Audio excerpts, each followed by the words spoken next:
I wasn't anyone special, just an orphan without any information about parentage. I grew up in a busy church.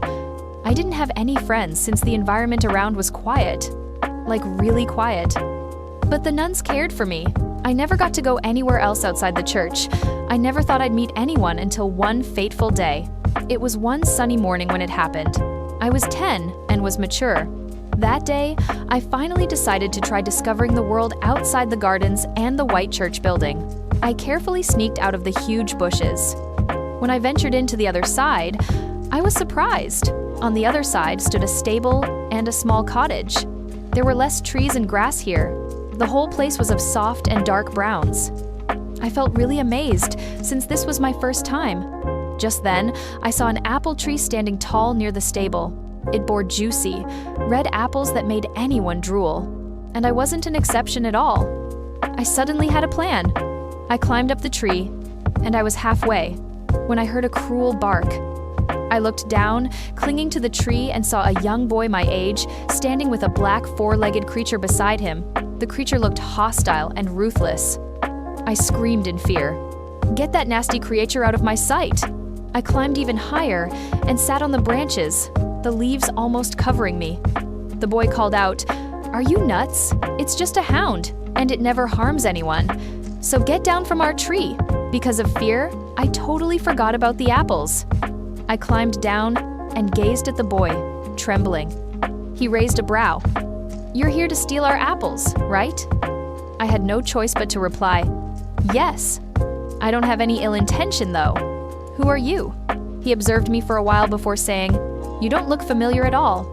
I replied, "Yeah, it's my first time." Thankfully, he didn't rat out everything to someone else so that I could get caught. He asked me where I lived, to which I pointed to the faint white part of the church which was slightly seen from the huge bushes. Of course, the boy found it weird, but didn't mentally torture me for more questions. He offered me some apples on the condition that I would have to tell him about myself, and I agreed since the apples looked delicious. I told him, "I'm Valentina, and you?" I learned that his name was Jacob, and he lived here with his family of 4. They owned a farm, and they earned from selling dairy goods and livestock. He was astounded to learn that I grew up in the church, yet he never saw me. He admitted that he and his mother, along with his grandmother, visited the church every Sunday. I was amazed hearing about the lifestyle of people around from him. How oblivious I was to believe that there wasn't anything interesting out there. We talked and laughed over the apples Jacob himself picked. I was glad to have a friend like Jacob. I sneaked into his place every day, and we spent the whole day playing until lunch. He even taught me how to swim and keep my breath underwater. Honestly, life just felt so great, because now I had a friend who understood me. As we grew up, we became inseparable, and soon we bore feelings for each other. It wasn't too hard for us to become a thing. He professed his feelings for me, and we became a couple. He said to me one day, "Valentina, you're old enough now. It's time you see the world in person and get to learn about its daily affairs. How about you come with me?" I was happy to hear his words. I wanted to see the world, and I was curious to know more about it, so I agreed. I left the church, which raised me, though I felt hurt to leave it, but I promised that I would come back. I bade farewell to the nuns and left with Jacob to the capital. Our days were passing well until he fell into huge debt. I was concerned for him. His income wasn't enough to cover the debts and expenses. I decided to help him. I suggested that I take a job to help him pay the debt.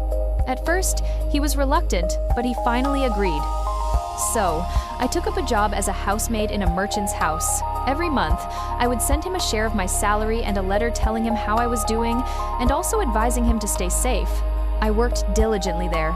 During my stay there, I became intimate with the merchant's daughter, 𝒑𝙗.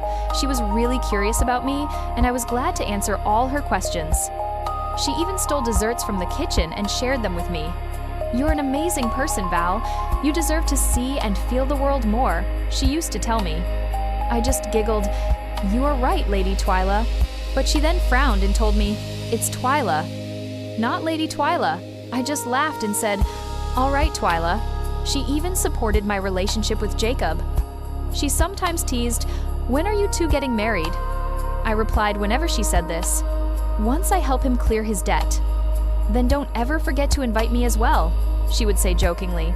I did think I would be able to marry him, but I was wrong.